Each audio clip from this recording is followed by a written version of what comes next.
Hey guys, welcome to Superlative Radio. Dylan Stone here with you.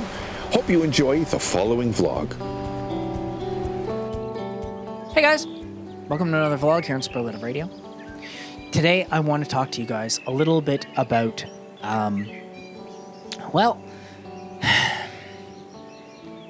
how you can compare medical systems across different countries. So, any of you guys that have been watching for any length of time might have noticed that we've talked about a lot of different topics and a lot of different things in our vlogs, but a lot of things often aren't really conveyed necessarily sometimes the way they should be. But I want to talk about the medical systems, and not just here in Canada. When you compare it to like the United States or the UK or France or whatever, when you think about, like, one of the big things as an example that Americans seem to push against is socialization, socialism. Socialism's bad, socialism this. I watched a show not long ago called Good Girls on Netflix. And one of the characters in it, she has a daughter who needs a kidney transplant, I think it is. Anyway. And it boggles my mind that, the amount of money that they have to pay. Whereas when you look at Canada, we don't have to pay that. You look at the UK, they don't have to pay it. You look at France, Germany, Italy, Spain, almost all of Europe. So much of the rest of the world has a socialized medicine of some kind. You can argue as to how well or how not well certain ones of them work. But I guarantee you, I would rather have a socialized medicine system than what the Americans have in the United States. And the reason is because when you look at what the Americans have, almost everything is out of pocket. It's crazy expensive. Yes, there was a comparison that I saw not long ago between the United States and Norway. It blew me away. It was going around on Facebook, and I happened to see it.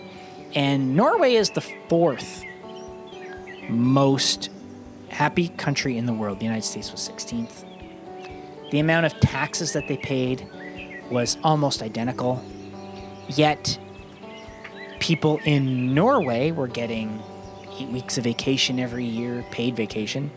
They were getting free secondary education, free health care, all the same, wonderful first world living things that we have over here in North America. Yet in the United States, almost everything is being paid out of pocket to people rather than the government doing what it should be doing, which is taking care of its citizens. The point of socialism is not what the vast majority of Americans think it is. Socialism is not communism. And if you think it is, you're an idiot. All you have to do is look up the definitions. They're completely different. Communism and socialism are not the same thing. Are they based similarly? Yes. But they're not the same thing. I would much more prefer to live in a socialized country than a pure capitalist one like the United States. And the reason is because capitalism is the doom of all humanity. And you can agree or disagree all you want. The fact remains, nothing in this world has been as successful as socialism. And I know that there's a lot of people out there that'll be like, what did he just say? Well, the fact is socialism has moved the world far further than capitalism ever has. And the reason for this is because almost all of history consists of socialization.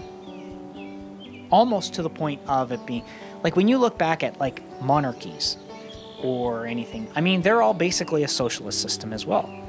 So when you look at what socialism actually has been, here you have a system where it's more important that a pharmaceutical company is pocketing money than it is that they're handing out the drugs that people need to stay healthy or to get better. That's not right. Now, even in Canada, we have some of this problem too, because one of the greatest advantages Canada has ever had in its history is that the fact that we're right next to the United States, meaning that they have ensured practically the safety of our country based on our geographical location, and not for our benefit, but for theirs. Like, let's not fool ourselves for a moment to think that it's because we're such great allies. It's not. The reason they are willing to fight and die or whatever it might be to protect Canada is because they don't want an enemy moving in on their northern border. That's what it really boils down to. I hate to say that if you're an American listener, but that's the way your government actually is.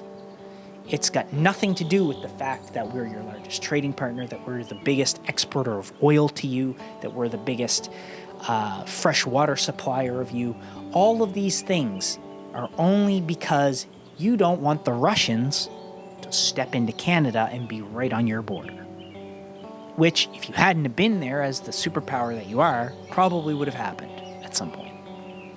We can discuss socialism till the end of time, but let's take a look at what has come about from socialism.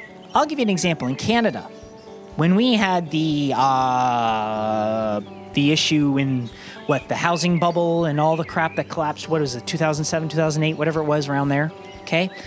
The Canadian government, under the wise leadership of Stephen Harper, the asshat that he is, who deserves to, whatever, he decided to bail out GM in Canada, much like Obama decided. Was it Obama or was it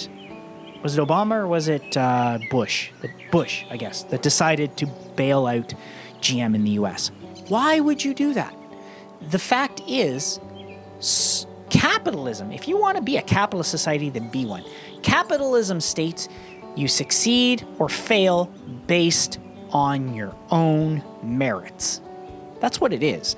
If you're successful, it's because you're successful because you've trudged it out and you've done what you're supposed to do. But if you fail, it's because you failed, right? You're not supposed to be looking for a handout from the government. But yet, in Canada, now, the government had the choice.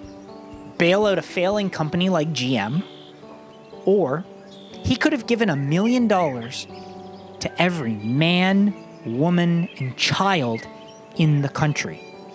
That's how much money Stephen Harper gave to GM. Minimum. I believe it was more than the 40-some million we had in population. But he could have... Now, you think about what would be better for the economy? For everybody to have $1 million, or for GM to get bailed out? Well, I don't know about you, but if we all had $1 million, what would have happened? Well, people might have paid off their debts. They might have bought a new vehicle. May not have been a GM, but they would have bought a new vehicle probably. Might have bought a house. Might have put money into renovations of a house they already have. How much would the economy have boomed from everybody getting $1 million as opposed to... And they could have made it taxable. Hell, still, if you'd had to pay 20% of that back in taxes, you're still up $800,000. I mean, think about that for a moment. You could have given everybody enough money to boost the economy far more than bailing out one failing company that was failing because it was making crappy automobiles.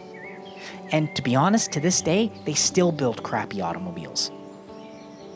Like, let's be realistic. When you look at Ford, GM, and Chrysler, what do they build? Garbage.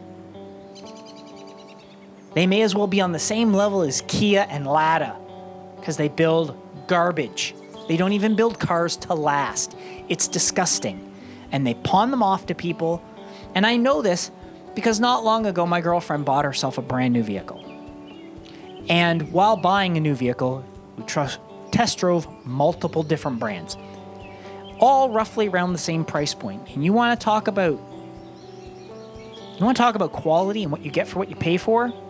Go drive yourself a vehicle between the prices of $25,000 and $30,000 Canadian, okay?